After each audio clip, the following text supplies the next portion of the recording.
I'm finished. I am done. I'm getting older. I'm getting tired. I've been doing this for a long time. I had a recent injury that, 2 weeks, I'm pretty well recovered. Not doing any chin-ups anytime soon. Well, never could do chin-ups, but that's it. I'm finished. I'm sticking with shellac. There, I said it. I'm just not going to change my mind on this. Hi, my name is Roger Kugler. This is Working at Woodworking Podcast, episode 77. I'm finished. Or we could retitle this, 3 Great Reasons to Use Shellac. I'm here to help you with your woodworking profession, your development, turning your business into full-time, maybe just starting your business, but growing your business to the point where you can provide some really good service to your community, helping solve woodworking problems, and getting rewarded well for your efforts. What? Oh. Yeah, no, I'm not quitting. No, I probably shouldn't have titled it, I'm finished. Okay, sorry about that. No, this is about all the stuff you see, you hear, you read, and yeah, I watch YouTube. It's my social media of choice. And you probably do too. And you get these videos that pop up that this is best and this is best and you should be using this. I did find one video that was 5 finishing techniques professional woodworkers don't use. I'll try to find that and put it in the show notes. Really good video. And so you get these, finishing in itself is just a confusing paradox of contradictions. You have hard wax, you have soft wax, you have wipe on, you have wipe off, you have catalyzed varnish, you have pre-catalyzed varnish, you have post-catalyzed varnish, you have Danish oil, you have polyurethane, you have water base, you have oil base. It just goes on and on and on. You know, if you want to make some money and you've kind of figured this stuff out, hold a furniture finishing class. You will have people lined up outside your shop because nobody really knows how to do this or do it well, or really important, do it consistently. So here we go. 3 reasons why I like to use shellac. Number 1, I don't like my head spinning around and around and around. And I make some products that I've been using shellac on for, I would say 20 years. Yeah, at least. And I've used shellac before I did this full time. Here's the reasons. Number 1, it's fast. Number 2, it's incredibly versatile. And number 3, wait for it, it's economical. Yeah, it's not going to cost you an arm and 3 legs. Now, one caveat. Everything else that I'm going to say after this point pertains to shop-made shellac from flakes, not the store-bought stuff. And I'll get to that a little bit later. Also, I have a question to ask all of you that I'll pose a little bit later. Please stick around for that. So, fast. What do I mean by that? I mean, this is 1-day shippable. I've finished all the sanding. I've finished whatever I have to do to this thing, install hinges, latches, whatever. I can finish it and ship it out that day. Tell me another finish you can do that without lying awake at night worrying if it's going to arrive in good condition. So typically the way this goes is I'm behind. This should have been shipped out like 2 or 3 days ago. My bad.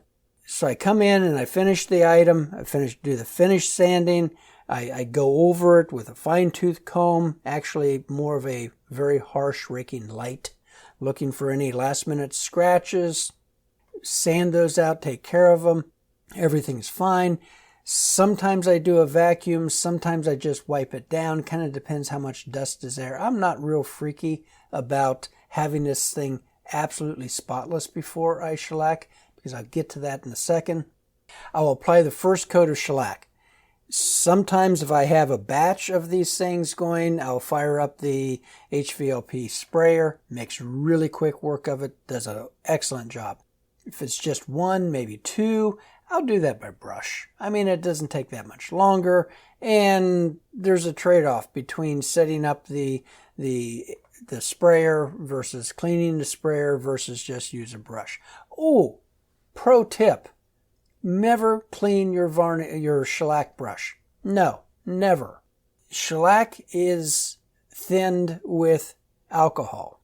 We'll get into that more a little bit later.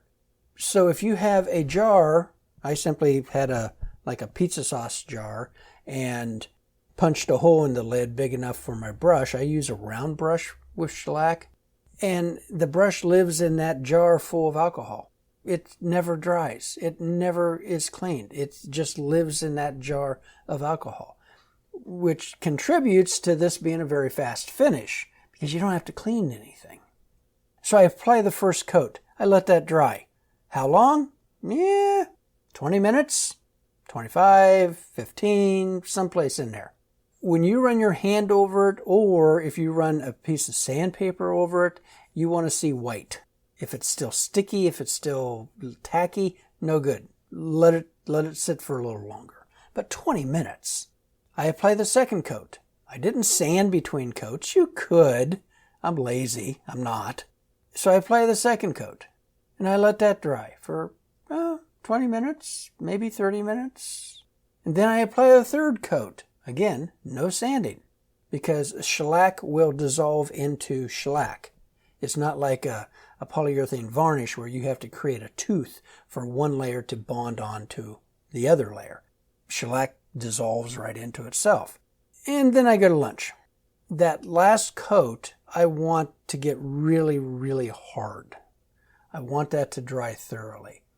An hour and a half. Then I come back and I hit it with 320 sandpaper. Then 400 sandpaper.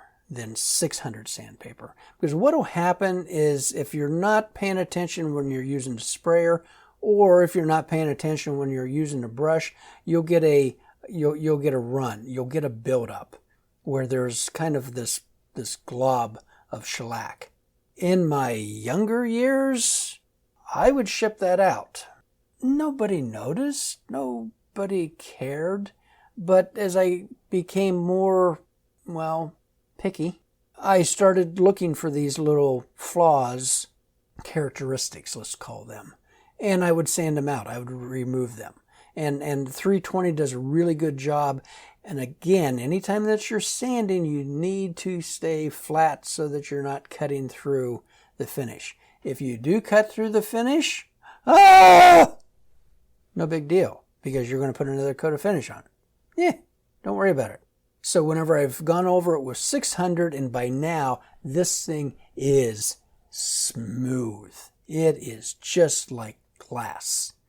If you really want to go overboard, use a grain filler on your wood beforehand so that you literally get one plane, and it will be glass. I typically don't mess with grain fillers. I kind of like that natural look and feel of the wood. So after the 600, I wax it. I use Minwax, just regular paste wax. I also use a Brie wax, the tinted walnut, for all my walnut projects. It does a wonderful job. Let the wax cook off 10 minutes, maybe 20 minutes, buff that out, do a final inspection, a final install of anything, and wrap it up, ship it. That quick, that easy. It's not one of these things that you apply the finish and then you set it up on a shelf someplace and wait for 3 weeks for it to cure. No, that's not going to work for me. So one day, finish and ship. Fast.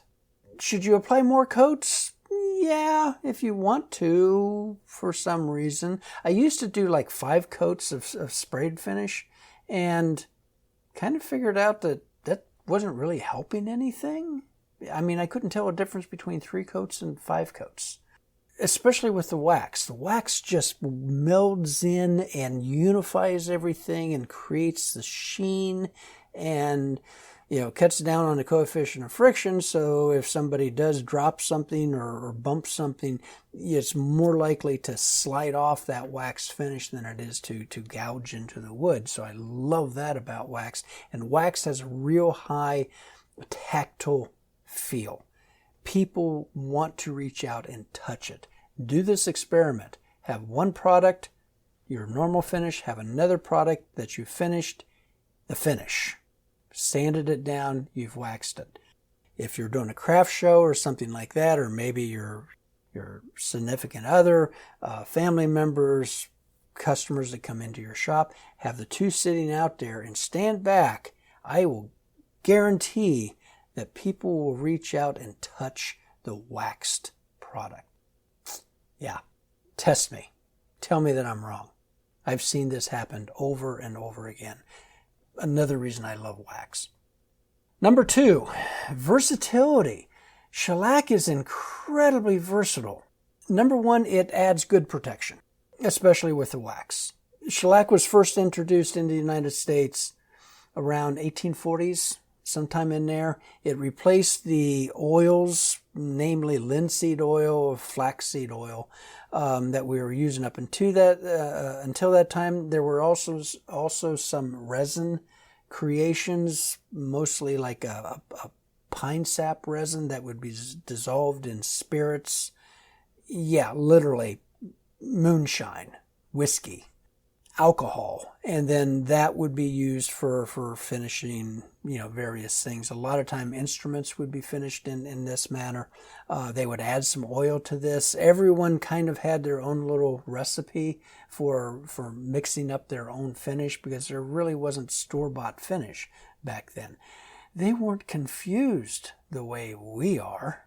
This was replaced the early 1900s, 1910s with lacquer. Lacquer it still is, made from the cellulose of, wait for it, wood. It literally is cellulose. And wood is made up of cellulose. That's what makes the cell walls. And whenever you heat wood, though that cellulose becomes pliable, malleable, and that's why you can bend wood, certain species, very, very easily with heat. Whenever you kiln dry wood, that cellulose gets kind of case hardened. It's cooked, and it loses a lot of the malleability, the elasticity. Anyway, I digress. Sorry. The one great thing about lacquer is that it's very, very fast drying. Like, spray it on, boom, it's dry.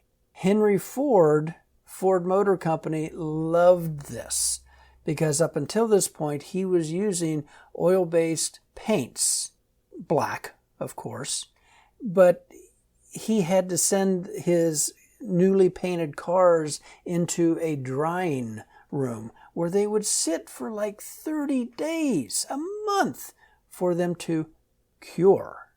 Well, this doesn't fit production schedules very well, and he wanted a faster drying finish, and they came up with shellac. Now, the one problem with lacquer is it's very, very fast drying, but it's very dull.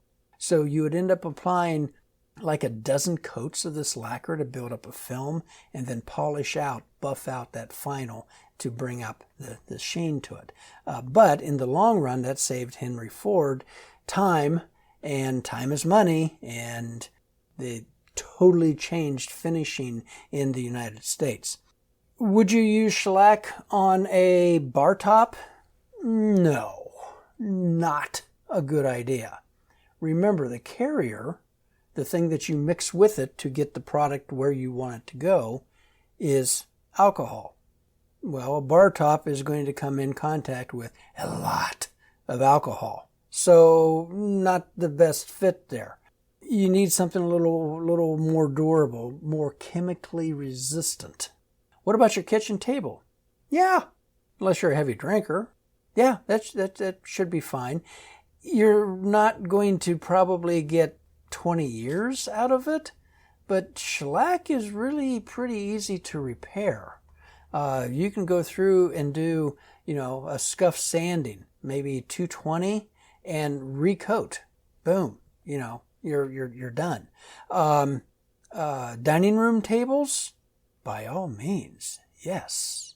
Especially the fine dining room tables of the beautiful inlays and marquetry that has been French polished, because French polish is shellac. It's a different technique of applying shellac, but it's using shellac. French polish refers to the technique, not the material. So this is where coasters were invented. So all you laser engraved, coaster makers out there, this is right up your alley, because when you set a wet glass, particularly if it has alcohol on it and somebody spills some, that's going to go in, and if you don't get it up right away, if you let it sit there, that can go in and start to affect the finish. If you had a coat of wax on there, that wax is going to provide a little bit of protection until you get that alcohol wiped up. So you probably won't have any damage at all. But what will happen is if you have a cold drink on a hot day and it's sitting on the table, moisture condenses on the outside of the glass, gravity takes effect, rolls it down, they pick up the glass, and you have this white ring on the table. That's the problem. The coaster prevents that white ring. By the way, white rings are usually really easy to fix, and people will pay very well to fix white rings. So, if somebody brings in something and it has a white ring, it's ruined, it's going to have to be refinished. Probably not. So, it is a very, very good finish. And if it's something that you're hanging up on a wall, a picture frame, something that's not going to be handled a whole bunch, shellac is a wonderful, wonderful finish for those projects. Did I mention that it dries fast? Oh, yeah, I did. Okay, another great advantage of shellac is the coloration possibilities, because you don't get just shellac. Shellac comes in a wide variety of colors. I typically use Super Blonde, which is the highest, most highly refined filtered shellac, and it is virtually water clear. I mean, there's not really any added color to it at all. You can get blonde shellac that has a little bit of a amber yellowish tint to it. I use a lot of garnet shellac, which is typically one of the darkest colors. It has this real rich chocolate brown tone to it. When you put this on walnut, it just pops. This was one of the favorite finishes of Phil Lowe, rest in peace. The incredibly gifted, talented furniture maker and teacher in Massachusetts who passed away a couple years ago. Anyway, you can also get shellac in orange shellac. And yeah, it actually kind of looks orangish.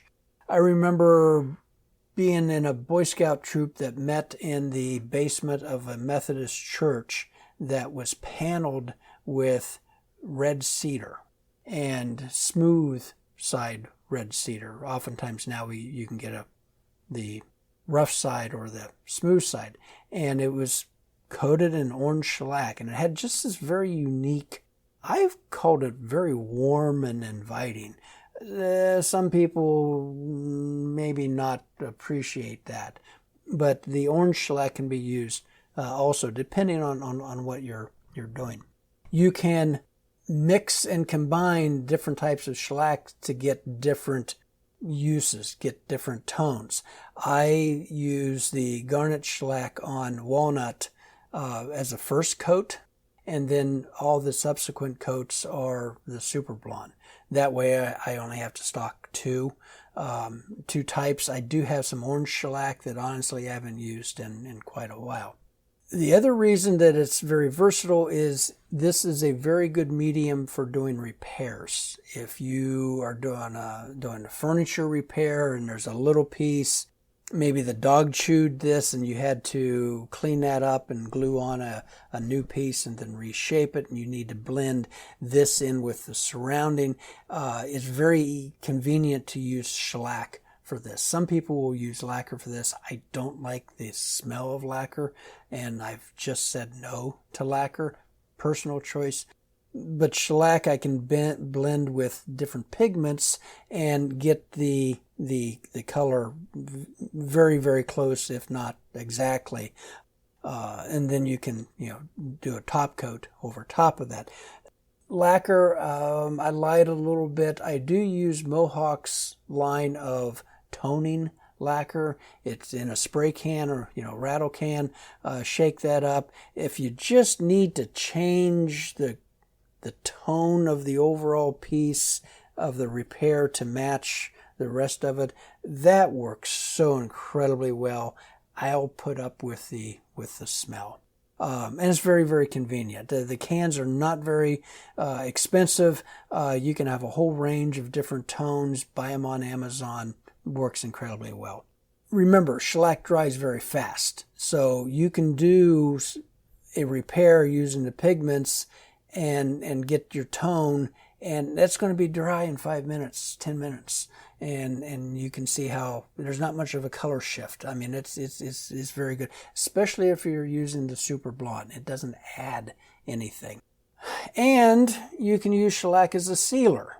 If you have typically a softwood, pine, or maybe a wood that has a lot of figure, tiger striped maple, if you put a pigment stain on those, it's going to look like crap, because the pigment, the ground up parts of earth, is going to get sucked into that softer grain and get really blotchy.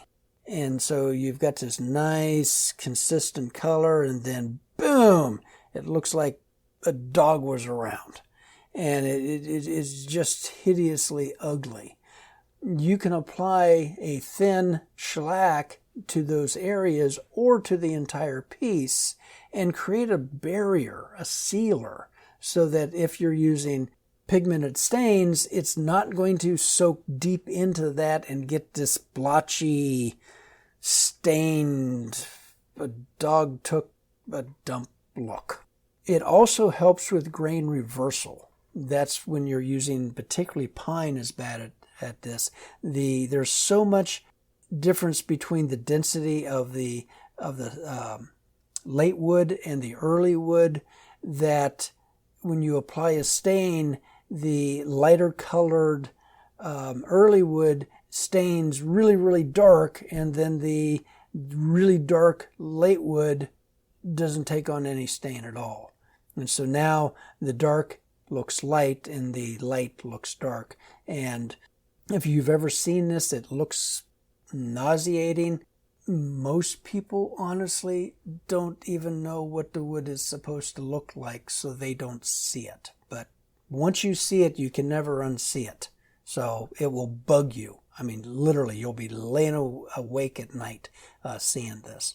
Now, for sealers, I do generally dilute the shellac that I normally use a little bit. It just seeps a little deeper, does a little job. Don't be afraid to apply 2 or 3 coats of a diluted sealer to your project. Now, I also mentioned that it was economical, and this is where this really shines. It does require a little bit of work. Now, I buy my shellac from the Shellac Shack in Port Orford, Oregon. Website, link down below. Gentleman does a very good job. Shellac flakes are sold in 1-pound bags. typically. You can buy like a 5 or 10 pound bag. Call him up. He'll sell you whatever you want, but typically it's a 1 pound bag.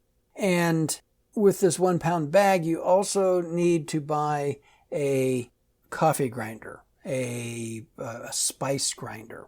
I have one that I thoughtlessly, maliciously, and with severe consequences borrowed from my wife long time ago. She since has a new coffee grinder. But you go to, convenience store, one of the box stores, Walmart, Target, something like that. You can buy these things. They're under $20. That's what you're going to use to grind your shellac flakes. And the way I do it is I pour some flakes into the grinder, put the lid on, activate the switch, it grinds. I give it about 20 seconds. I move it back and forth to kind of help the blades grind everything. I dump that off into a paper bowl sitting on a scale. I want 3 ounces of ground shellac flakes. Now, you can add just the shellac flakes right into alcohol and it will dissolve in a couple days. Did I mention that I'm usually always behind on stuff? I need this stuff like tomorrow. So by grinding the shellac in the spice grinder into really small particles, it dissolves just so much quicker. The alcohol that you're going to use, C2H6O, standard grain alcohol. This kind of opens up the great alcohol debate that flared up a few years ago. What type of alcohol should you use? Should you buy Everclear, which is the bottom shelf, like vodka that you can get at your favorite package store? No, go to the hardware store, the big box store, wherever, and buy alcohol. Oftentimes this will be sold as fuel alcohol. Don't worry about the percentage of alcohol, the proof of the alcohol. I actually talked to Jeff Jewett, famous in the finishing world, lives in North Olmsted, Ohio. And he says, oh yeah, just buy the hardware stuff. Don't worry about it. It's all basically the same. Okay, fine. Hey, Jeff said to do it. That's what I'm going to do it. So anyway, I use a tomato sauce jar. It's like 16 ounces tomato sauce. After I use the tomato sauce, I pour the 3 ounces of ground up shellac flakes into that, and then I fill it up with alcohol. Yeah, it's not a full 16 ounces. It might be, 14 and a half ounces. I've never really measured the amount of alcohol that goes in, but it works. I take and seal the cap real good. I give it a couple twists, and I put it on a workbench, and I go home for the day. Come back the next morning, give it a couple more, shakes. Boom, it's totally dissolved. I'm ready to go to get today's projects out the door. Now, you could break out your calculator and your spreadsheets and your abacus and get that perfect 2-pound cut. What does that mean? A 2-pound cut is 2 pounds of shellac dissolved into 1 gallon of alcohol. Hence the name 2-pound cut. You could have a 3-pound cut, 4-pound cut. I don't know why. But a 2-pound cut is, I think, the most versatile, and it's what I use almost all the time. When I do spray, I'll just add maybe a couple ounces of alcohol to the spray cup, maybe an ounce, just to thin it out a little bit more. I'm not going to do the math on that. I just hit it with a little bit of alcohol. It makes it a little thinner, a little easier to spray. So how much does this cost? Because I have to buy 2 pounds of shellac and a gallon of alcohol. For the super blonde shellac, it cost me $33.40 a pound. So I have to buy 2 pounds, $66.80. Plus, I pay $15.69 a gallon for the alcohol. So I've got $82.49 wrapped up into this. 1 gallon divided by 4 gives me $20.62 a quart. Now, sorry, I'm not going to convert this to metric. You folks are much better at metric than I am. You can figure this out. There's 32 ounces to a quart, which is 946 milliliters. So we're really close. That's what I'm going to use to do these comparisons. How does this compare with all the other finishes out there? This is where the economical trait of shellac comes in beautifully. So super blonde shellac, I have $20.62 per quart. I also use the Garrett, which is a little cheaper. It comes out to be $17.37. I use a lot of Old Masters products, have for years. And recently, well, last 2 or 3 years, I've got turned on to their Masters Armor. It's a waterborne finish. It's a polyurethane. And anytime that I have to go into someone's home to do a finish, such as a kitchen cabinet refinish or maybe window trim or anything like that, I use the Masters Armor. I find it to be absolutely bomb-proof. You can use this on floors. You can buy a catalyst with the Masters Armor, mix the two together, and it makes a bomber floor finish. $25.49 on Amazon per quart. Minwax polyurethane. Gosh, I've used a ton of this. Yeah, it's not big and fancy. It's not Mohawk or this fancy company. Those are fantastic if you buy in gallons or 5 gallons, because a lot of these big time companies, they won't sell anything less than 5 gallons. I wouldn't go through 5 gallons of finish in a year. No way, not going to happen. So I do kind of stay more with the consumer grade products. The nice thing about the Masters is that's actually a commercial grade product that you can buy in a quart. So Minwax fast dry polyurethane, tons of tests. Look them up. They always score very, very, very highly for a 1 quart can. I always buy satin. I like the looks of that. I don't need something, that screams plastic, although it literally is plastic. Buy a can of that at Lowe's, $16.48. Not bad at all. Or you could go to Rockler and pick up a quart of General Finishes Armor Seal. Oil-based, polyurethane, great product. I've used it before. $32.29. Or you could use their Enduro, which is the waterborne product, polyurethane. Advantage Lumber has that for $32.62. Okay, I know somebody's going to ask about the hard wax oils. You've seen the YouTube videos. I've used hard wax oils. Honestly, I think they're pretty cool. I used one, it's probably been 15 years ago. I had a customer who had severe allergies. And she wanted this really unique dining table made.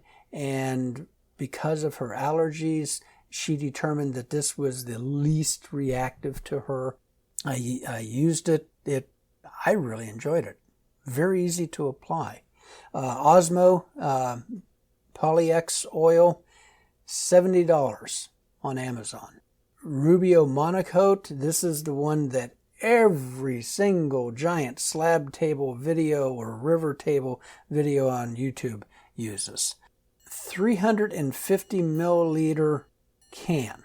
Now, the price of this I adjusted to make it comparable to quart sizes. But since you mix, this is a 2-part oil, so you mix the catalyzer with it, and after that point the clock is running. So you're not going to buy, a gallon of this stuff, or I think it comes in like a 4-liter, can, because once you mix that up, boom. Yeah, you can only add so much catalyst to so much oil. That is so incredibly awkward. If you want to do that, go for it. I'm not. So I would buy this in the smaller cans. Less chance of something cooking off that I don't get everything used. So Rubio Monocoat, $175.69 on Amazon. That would be the per quart cost. Really expensive. Now, you can argue that this is a monocoat, one coat, although they do sell a gloss second coat product if you want a little bit more gloss. So yeah, you can argue that this is a one coat finish. You're saving so much money on time in finishing that it would be well worth it. Yeah, it very possibly could be. You're going to apply this, you're going to let it dry a little bit, and you're going to buff it out. Very similar to the Osmo product that I've used. This is entirely up to you, but I can't really say it's the most economical out there. Neutral one coat is another hard wax oil. It comes in at $127.95 off their website, and there's of course Osmo 2K oil. From my knowledge, this is only available in Canada, and then you're going to have shipping costs from Canada crossing the border that is going to probably not be cheap. $156.40 without shipping. Now, I've left shipping off of all of these just so that we can have some reasonable thing to compare to. So the hard wax oils, they're unique, they're expensive. Do check into the Osmo Polyx oil. That could be a very economical way to try out some of these products. How does this compare to a high gloss marine grade finish, a spar varnish? Epiphanes, $46.68 from Jamestown Distributor, my favorite place to buy it. That's a 1 liter can. It's close enough to a quart. We're not going to do the math. Total Boat, which is the line from Jamestown Distributor, their Glean 2, I'm very impressed with. $45.69. Interlux Schooner, I've used a ton of this. Great varnish. $49.10. Again from Jamestown. If you're finishing a product that is going to be in sunlight, inside, indoor, in sunlight, it's going to sit in front of this window, I would encourage you to consider a spar varnish for this, and not the spar varnish that you buy at the big box store, the hardware store, honestly even the woodworking store. Use a marine grade spar varnish. That the reason it's a spar varnish is that number one, it has UV inhibitors in it, and it also has flexibility, so that in an outdoor situation, marine situation, wood expands and contracts like crazy. This varnish is able to accommodate that, where like a polyurethane, yeah, it's not going. But the fact that it has superior UV inhibitors in it could protect that piece that's going to be sitting exposed to sunlight, UV radiation, much better. We're not doing 1 or 2 coats. We're doing like 7 or 8 or 10 coats to build this up. But that's the price of protection. Lacquer, like I said, not my favorite thing to use, but it's $46.99 from Mohawk, bought at Rockler. It's right in that same price range. So you can see per quart I'm paying $20. Everything else is more expensive except the polyurethane Minwax that you can pick up at Lowe's for $16.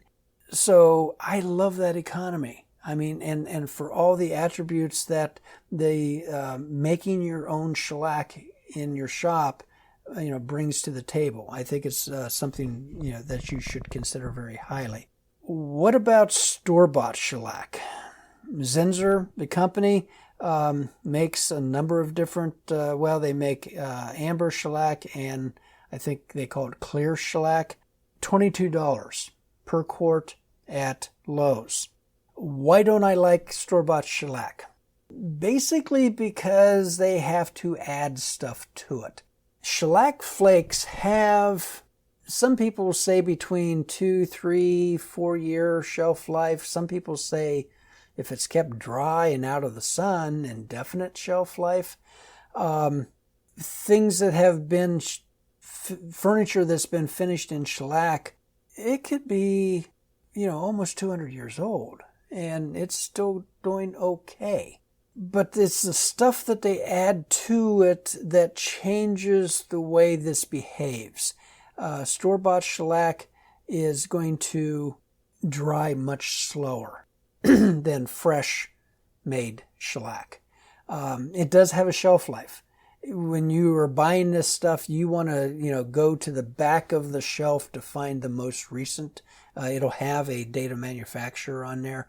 You don't want to buy old shellac in a can from the box store. It literally could be a couple years old. You don't want that. So since you can make up what you need at a particular time, you get to control the shelf life. I use that 16-ounce, tomato sauce jar. That will get me, depending on what I'm doing, a week, 2 weeks, something like that, and I can just mix up some more when I'm starting to run low. It will be ready the next morning. So I love having that control over it. So use fresh shellac flakes. That's my recommendation. By the way, what is shellac? We know that lacquer is cellulose from trees, and other things. Well, what's shellac? Well, in its crudest form, it's bug spit. There, I said it. It's the spit of bugs. Shellac comes from the lac beetle, which is predominant in the northeast part of India. They've been using it for millennium. It's a secretion from the bug as it's eating, consuming the leaves of the particular tree, and this gets extruded onto the branches. And then the folks go out and they collect these branches and they bring them into a big vat. There's several different processes, but the simplest is they'll bring them into this big, like a stone vat, and they throw them all in, and they kind of clean up most of the bark off of them, and then dump in alcohol and let that sit and kind of, dissolve the excretions. And then that gets kind of funneled down into a filter, and it gets out all the twigs and the branches and the bug parts, and then that gets filtered, and then that gets filtered, and then gets poured out on another, floor, and the alcohol is allowed to evaporate. And then you have this big sheet of shellac that dries, and then they go in and they break this up and scoop it up and then package it, and then it gets shipped literally around the world. Some people might be grossed out that this is bug spit, but guess what? You've eaten shellac. Yeah, that's what I said. You've eaten shellac. M&M peanuts, M&M chocolates, that shiny shell is shellac. If you've ever taken a pharmaceutical, a pain reliever, something like that, and it has that shiny casing on it, and I even believe the capsules are made from shellac. This is referred to as pharmaceutical grade shellac, but it's still bug spit. Not exactly vegan, but we're not going to worry about that. So recommendations for this episode: shellacshack.com. They'd be happy to help you out. And also check out shellac.finishes.com. This is a gentleman in San Diego who imports directly from India, and he does a wonderful job. He's got a really good website, a little dated, but still a good website. Call him up. He will talk your ear off about shellac. And just just in case you want to do, kind of that mind meld, stir up, go crazy type thing. Our friend Mark Spagnolo at Wood Whisper has come out with a YouTube video. Step aside Rubio, the game has changed. And he goes through and does this hard wax oil comparison. Fun to watch. Take it for what it is. Missed jobs for the week. Had a gentleman call me up and asked if I would make 50 stair spindles for him. No. Stair spindles, railing spindles. Yeah, no, I'm not going to do that by hand. I have a lathe. I do turn. I'm a wood turner when I need to be. I'm not making 50 spindles. I made like 200 of these like little globe type things. I thought I would go crazy. So no, I'm not going to do that. I did refer him to, I think it's Osborne Products down in Georgia.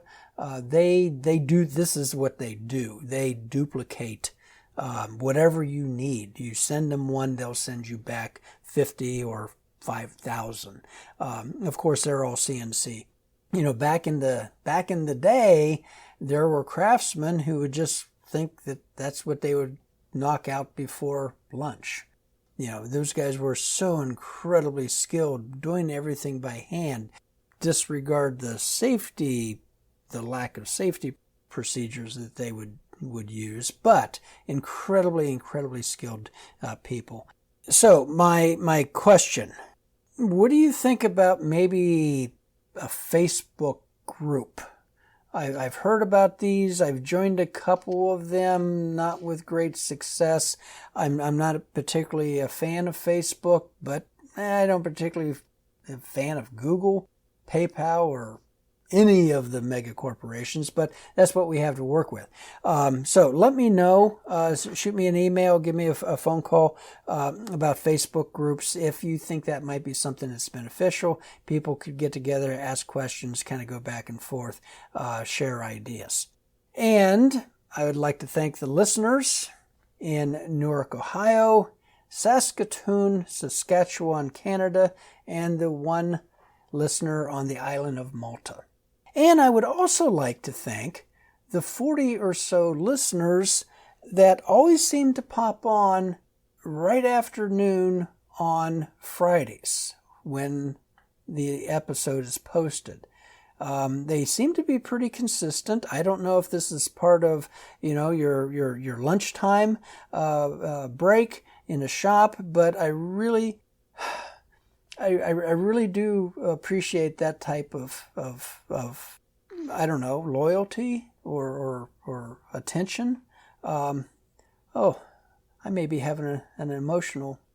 Is that a tear? Oh, no, it's just sawdust. So anyway, thank you very much for listening. If you'd like to support the show, buy me a cup of coffee. Link in the show notes.